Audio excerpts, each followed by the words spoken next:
Their future probably not looking too bright. Wait, what you trying to say? I'm saying there's only two places So they my can end up future being. not looking bright. I mean, I don't know if you See what graduate I'm from the school or saying? not. I don't know. It's like, oh, While you trying to skip the courses, I'm just trying to get a point across, right? There's only two places you end up either dead or I'm in trying jail. to say it get better, but I can't get my point across. So that's why it's not fair. We gotta just skip questions. Okay. Yeah, that's not fair, cause then you gonna get your point, and then I can't get my point. Oh no. Cause I got more to say. It's just I can't. That makes sense. I can't see it. Yo, face! Show your face, please, with sugar on top!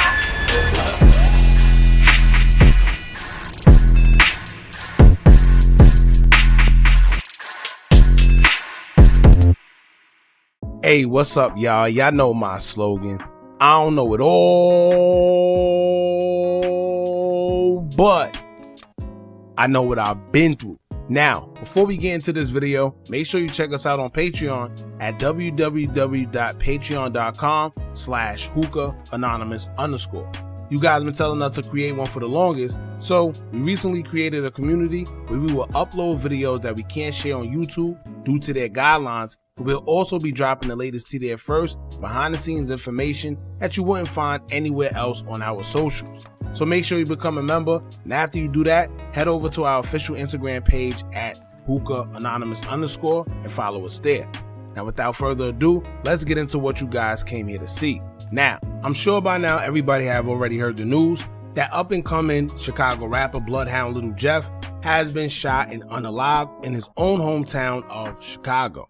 Now the video was just released and I can't post it here because of YouTube and their guidelines, so I left a link pinned in the comments for you guys to see the video, and if you're already a Patreon member, then you already seen it there.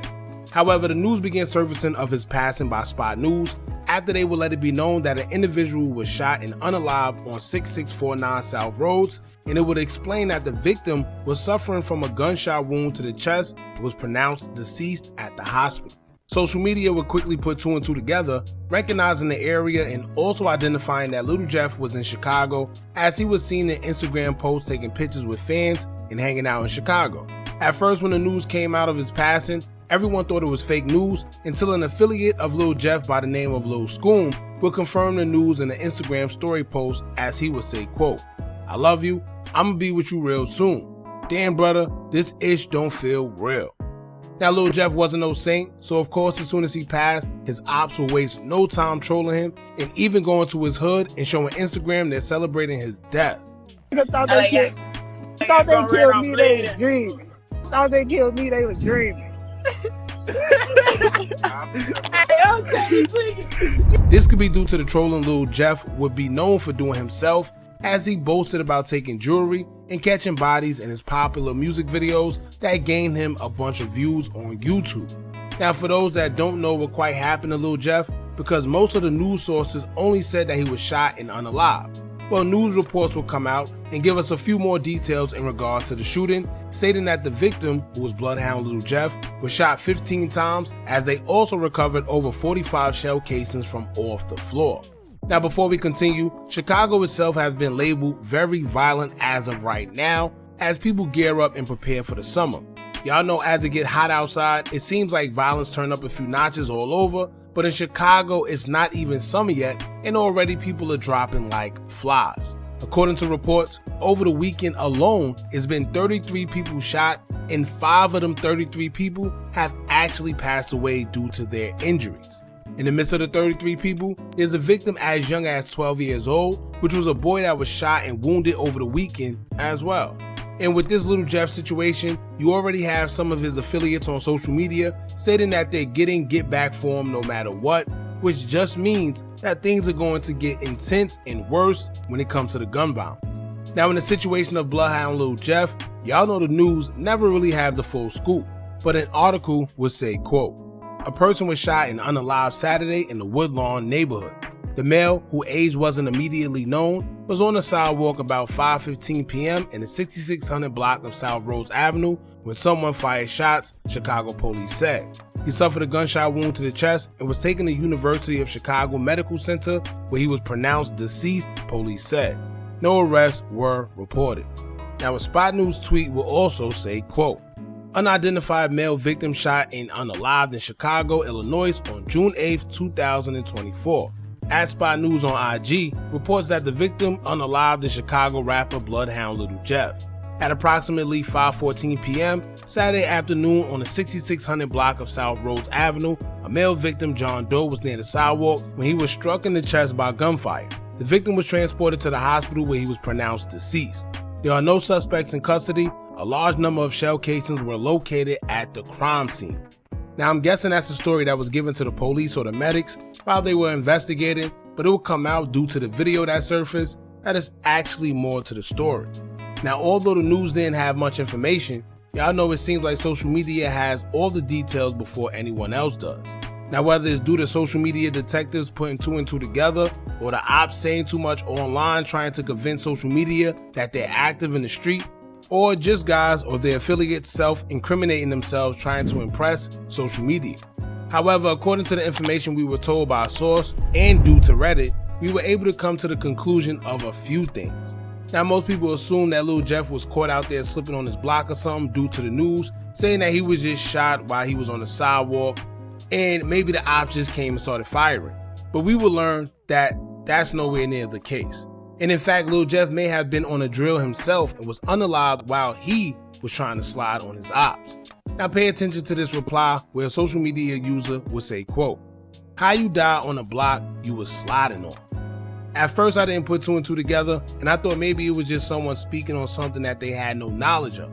But that was until I seen a few posts by Lil Jeff's affiliates, one by a man named BloodHound Q50, where he would post to his IG story and say, quote, "You went out how you wanted to, on my dead grandma. Love you, gangster." Now, when you put two and two together with the Instagram reply to this Instagram story from his own boy BloodHound Q50, to hearing that he was shot in the torso 15 times, now it's all starting to make sense. Well, a source told us that BloodHound Lil Jeff happened to be on a drill where they was targeting the house in the area he was shot and unalived at because he seen one of his ops outside. From the reports, it seemed like whatever house they were trying to slide on, BloodHound Lil Jeff was the only one that got close to the house, which is why he was shot so many times, and despite others being present with him, nobody else was shot. Now keep in mind, this is all theory. This is just us putting two and two together, and at this point, it's nothing incriminating about it because it's already surfaced all over social media anyway.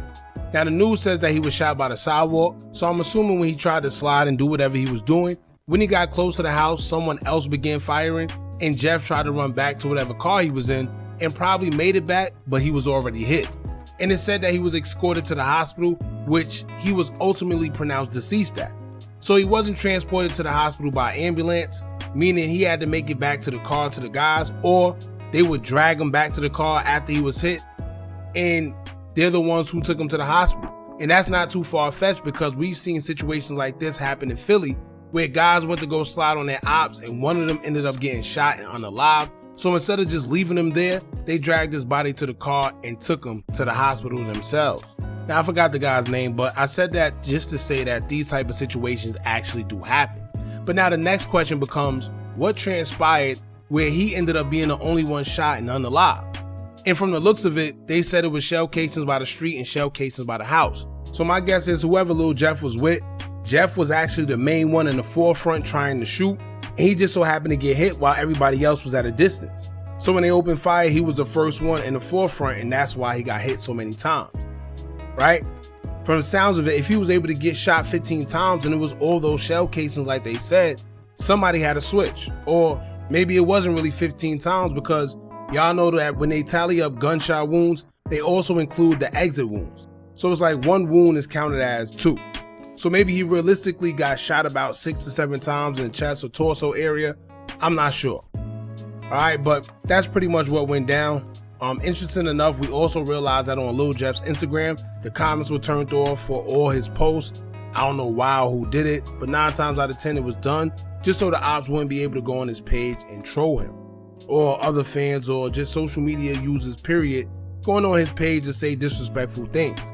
So I guess to minimize that, someone turned the comments off and, left it at that. Now also BloodHound Q50 also deleted everything off his Instagram for whatever reason. I'm assuming to avoid anything that can incriminate himself or anybody around him or something. I don't really know. But let me say this. I've said this in the last video as well. When some of these guys go, I know it's unfortunate, but sometimes when you sit there and listen to the music and the things that these guys are talking about, it's kind of hard to feel bad. Because the same pain that you feel for losing him is the same pain that was caused by him to someone else, especially if he was allegedly on a drill. So it's like a double entendre. Imagine you losing your life and people are feeling sad, but at the same time, you was in the process of trying to take someone else's life. So it's not too much room for sympathy. And these guys live by the gun, and a lot of the time they die by it. You know, that's the streets. Some people be surprised as if they don't hear what these guys rap about, or they don't see in these interviews what these guys be talking about. And unfortunately, a lot of these guys don't have anyone around them to tell them that they're bugging sometimes. Sometimes having someone to tell you when you're wrong or check you when you're slipping can actually save your life. But if you constantly talking about spinning, catching ops, and getting into it with people, then unfortunately, that's what you're going to attract to yourself. So that's pretty much it. Y'all jump in the comments, let me know what y'all think about this. Rest in peace to BloodHound Lil Jeff. Make sure y'all put a rest in peace in the comments. Condolences to his family. Don't forget to like, comment, share, and subscribe. Hit that bell so you're notified every time we drop new content. And remember, as long as you keep on watching, I'ma keep on dropping. And I'm out.